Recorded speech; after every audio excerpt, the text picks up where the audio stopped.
हे बघा, नेपाळला कसं आंदोलन झालं, तिथं करप्शन होतं म्हणून आंदोलन झालं आणि आज सरकार पडली आहे. पण तसंच भारतातही होऊ शकतं एका वेळेस, कारण भारतातही सरकारी हॉस्पिटलमध्ये जा तुम्ही, तिथं पण व्यवस्थित उपचार होत नाही, डॉक्टर वेळेवर राहत नाही. सरकारी शाळांमध्ये जा, जिल्हा परिषदमध्ये आता शिकवतच नाही आणि सरकारी शाळांमध्ये शिकवत पण नाही. कोणत्याच शाळेमध्ये टीचर पगार येतो म्हणून सिरियस राहत नाही.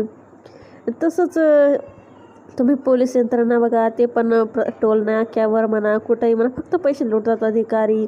वरचे सगळी सिस्टीम, पूर्ण सिस्टीम असं पैसे लुटते. त्यांचं एक असं चालू असतं की लोकांना कसं लुटायचं आणि मग लोक लुटत जातात. आणि व्यवस्थित जर आता एखादा गरीब व्यक्ती असला, त्याला व्यवस्थित उपचार भेटत नाही, कारण त्याच्याकडे पैसे राहत नाही. मग तो डिपेंडंट असतो सरकारी हॉस्पिटलवर. तर मग सरकारी हॉस्पिटलवर, आणि सरकारी हॉस्पिटलमध्ये माहीत तुम्हाला डॉक्टर लोक कसे असतात, ते व्यवस्थित बोलत नाही पेशंटसोबत. तसंच सरकारी शाळांमध्ये पण असतं, ते जे सर असतात, टीचर असतात, ते व्यवस्थित बोलत नाही. त्यांना माहीत असतो आपण शिकवलं नाही शिकवलं, पगार येणार आहे, तर काय मुलांना शिकवायचं, नुसतं बसून राहायचं. तसंच पूर्ण सरकारी सिस्टीममध्ये असाच गोंधळ चालू असतो. फक्त लोक करप्ट होतात, पैसे घेतात आणि मग स्वतःची प्रॉपर्टी तयार करतात आणि विदेशामध्ये ठेवतात.